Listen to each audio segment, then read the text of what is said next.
Welcome to Shovelware Diggers. Our dig team is currently excavating the Softkey Shareware 2000 Hit Games 2 CD collection.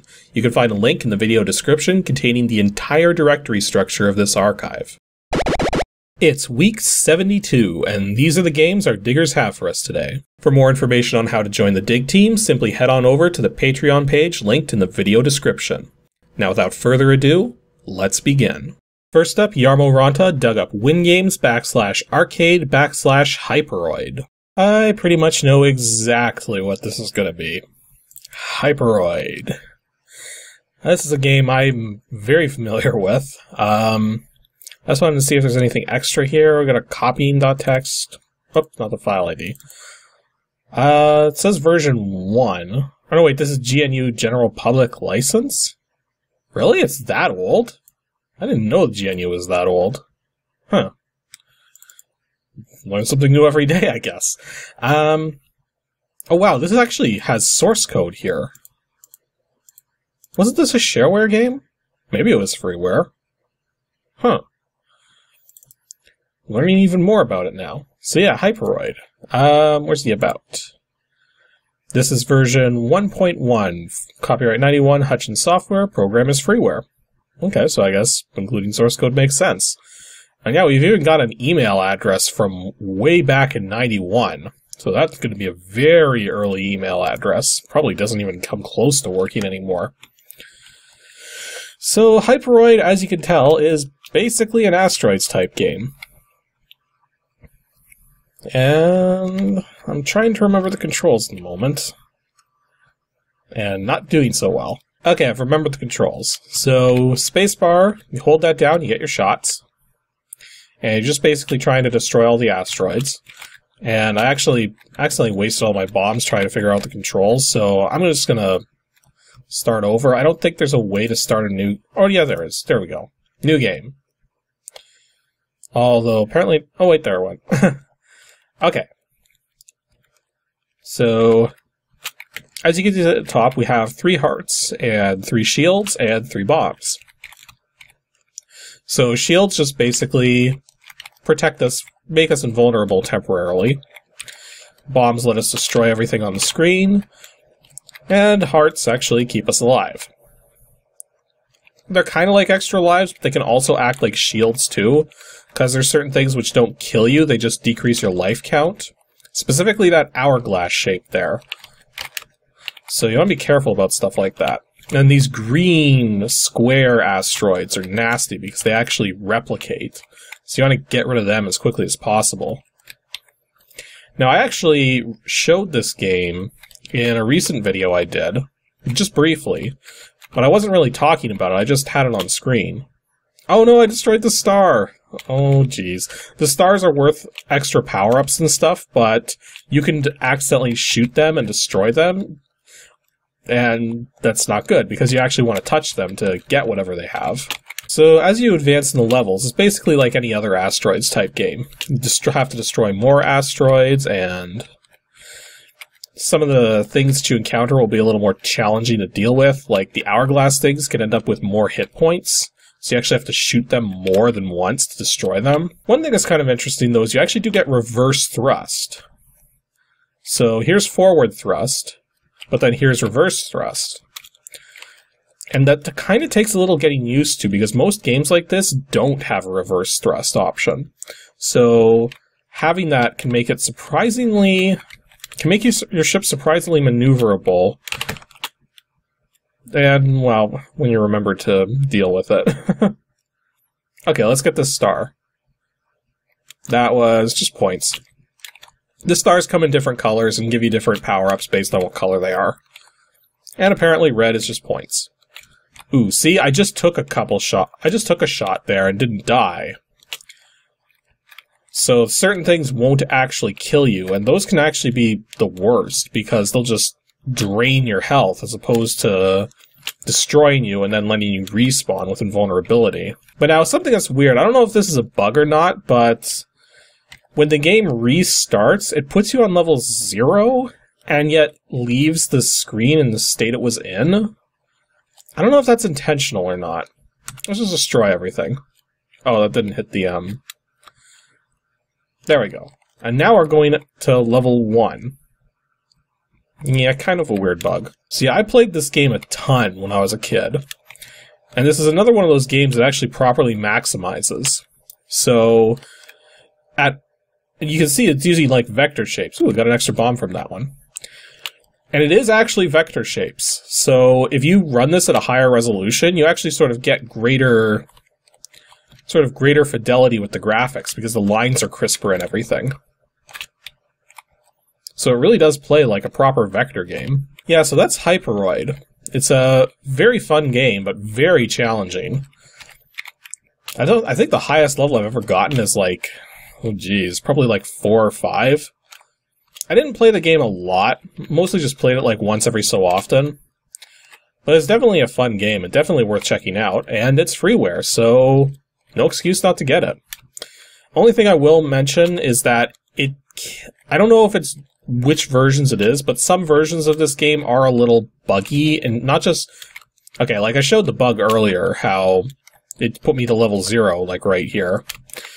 But there's also another bug which just causes it to crash outright when you start it up. And I think it only affects earlier versions being run on later Windows machines. So if you're running this in an emulator with Windows 3.1, you should be fine, or on a real Windows 3.1 machine. But any older version of Windows, or younger version of Windows, I guess, then you gotta be a little more careful about that. Next up, Fidens dug up DOSGAMES /adventure /CavChow2? This probably doesn't have anything to do with the Chow from the Sonic Adventure games. I'm gonna guess like Caves of Chaos or something like that. Or Caverns of Chaos. Could be something like that even. I got several text files. There's a reg file, so that suggests like registration. It's weird that all the file dates are the same. Suggests that it was unpacked from an archive or something. So 1992 may not be when this game actually came out. Let's see what happens if we type this. Oh no, it says 1992 there. Apparently whatever this game is was made by Paul Martinez from New York. So, Caverns of Chaos. And an Alison Castro as well. Game is voluntarily rated PG-13. Oh, interesting. Version 1.6792? Why is the version number so weird? Will you start the game or do you want to quit? I'm going to say start. Welcome to the Caverns of Chaos, multiple times. You can stop now. So, I'm guessing create a character? Or introduction. Welcome to the Caverns of Chaos. This is a story about the king and queen of Pandaris, a small island located in the Atlantic Ocean. Pandaris was a small kingdom. For 300 years there had not been a war or plague. People of Pandaris were content until one day an evil troll arrived on Pandaris and demanded to see the king. He told everyone who would listen to him that he has important information that will benefit Pandaris, but would only tell the king himself. The troll finally convinced the guards to let him into the castle. Upon seeing the king and queen, the troll transformed into a large dragon, because, you know, trolls are known to do that. Ew, this is starting to go real bad. Okay, so apparently the troll's name is Landloris. It's kind of weird. Okay, let's actually do the character creation. So that's to make sure numlock's on, so... Okay. Welcome to the Cosmic Gene Pool. Oh, jeez. That's what happens when your hands aren't aligned properly on the keyboard. You're equipped with chainmail, small wooden shield, short sword, leather boots, 2 torches, flint and steel, and 1 week's rations. So, that seems like it would be good stats. Clearly not following D&D rules because strength 20 makes no sense, but we'll do a reroll. I don't know. It says reroll right there. It doesn't have to be all caps. It understood not all caps earlier, so that's kind of weird. Actually, that was not bad. And it's the same starting equipment. So, yeah, we'll go with this one. So, begin. Your At the docks of Pandaris aboard their only ship, the captain will take you to the shore but will not dock the ship. He promises to return in a week to pick you up. If you are not there, the ship will leave without you. Okay. So, anchors away, I guess? After 2 days on the sea, you hear land ho, the ship drops anchor, puts you in a dinghy, and sends you on your way. Inside the dinghy is a sack containing a week's worth of food, water. As you start rowing to the island, you hear the captain yell, "You're a brave soul, good luck." According to the map, the Troll's Cavern is a few days' hike from here. The terrain is plush with tall grass. You can see a forest 3 miles in front of you. Judging by the sky, you have 3 hours of sun left. So this is kind of turning it out to be like a sort of choose-your-own-adventure, almost. Let's actually make camp. I thought I said to make camp, but okay, I'll keep walking. Okay, we'll set up camp.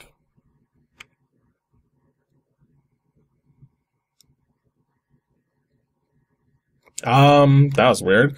But Caverns of Chaos. Inside lies death and doom. Like to walk into the cave or run for your life. Well, there's only one way to go from here.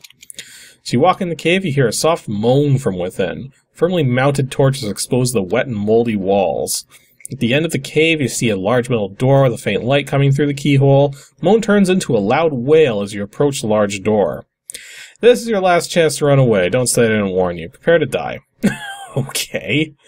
Well, if it's my last chance to run away, why do I not have the option?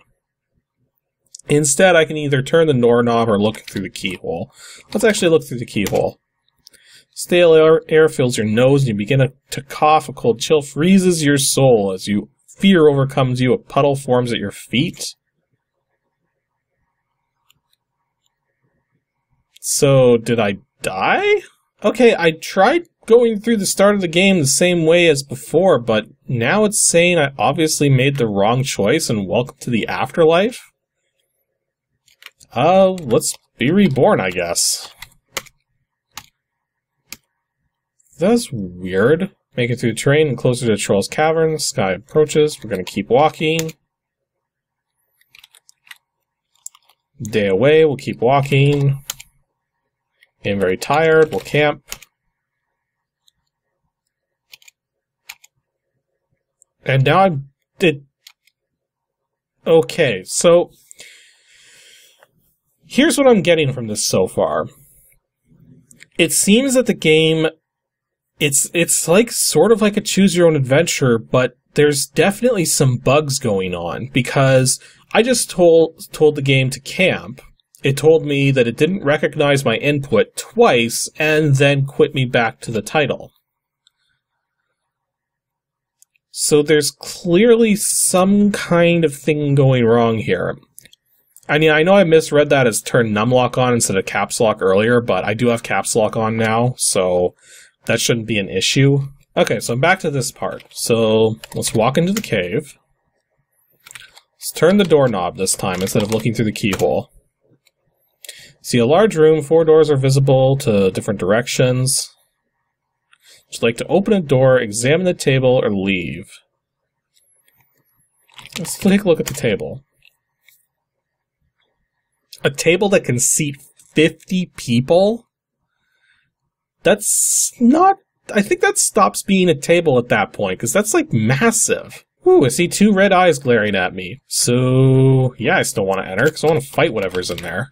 Given that since it's giving me the option to feel for secret doors, I probably should do that. Okay, so apparently I just got poisoned to death. Let's just float around in the void. Oh, that brings me back to DOS. Okie dokie then. So that was Caverns of Chaos. This is like just a choose-your-own-adventure, really. Like, it has this whole stat randomization at the start, but it doesn't really seem to matter. Like, I mean, I get that the guy was these people were probably going for the whole Dungeons and Dragons type approach, where you can do whatever you want to, but it doesn't come across that way, because it's specifically telling you, do you want to do this or this? So it doesn't have that Dungeons and Dragons feel to it, where you actually tell the DM what you want to do. This game feels like it has quite a bit of content to it, and I do like the fact that everything is written well. Like, there's some spacing issues in some places, but the words themselves are actually written properly and everything. Like, the grammar's okay as well, so I don't know. Okay, so there was a Kaos reg file. I guess it's really going to come down to how much this guy wanted for this. Okay, so get this. I'm reading the registration form right now. There's actually 3 different registration fees.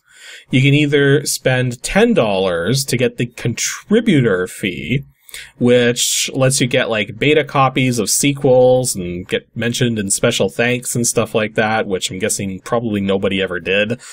There's $3 for registration with a registered copy on disc, or because the game has absolutely no form of copy protection or limitation or anything, you can just send the guy $1 and you're considered registered. So, I guess all things considered, having a $1 registration fee, it could be a lot worse. But at the same time, it has bugs, it's hard to get through it properly because of that, and it just seems to be a glorified choose-your-own-adventure. So, is that worth $1? I don't know. Is it worth $1 to you? And to finish things off, Juan Bourbonos dug up WINGAMES /arcade /MSCHOMP, or is that MSCHOMP? I've got a funny feeling this is going to be some kind of Pac Man game. Because it's kind of like MSCHOMP. We got some WAV files, got a help file. How to play MSCHOMP. General rules. MSCHOMP for Windows is based on the classic Ms. Pac Man arcade game. Object of the game is clear each maze of dots, advance to the next one. Of course, you're not alone. In each maze, you'll find 4 ghosts who would like nothing better than to have MSCHOMP for dinner. They'll see to it that you don't get to the next maze. Well, this has always been confusing. Like, how are the ghosts gonna eat her? We're talking about a difference between corporeal and non-corporeal here. This is disconcerting. You have to manually adjust the delay setting. Okay, let's see what we got here. Oh, it actually has some decent graphics going here. Clearly not going to be able to maximize this, but... Peter Siamandis? I really have no idea how to pronounce that. Oh boy. Well, it's the internet, and on the internet you can never pronounce anything correctly. That's just the way it is. So yeah, there's a delay thing here. Hopefully I don't have to manually adjust that or anything. So is this a sold game or a freeware game? Oh, that's going way too fast. And then sort of not sometimes. And it really does look like a total Pac Man clone here. And once again, we actually have a freeware game here.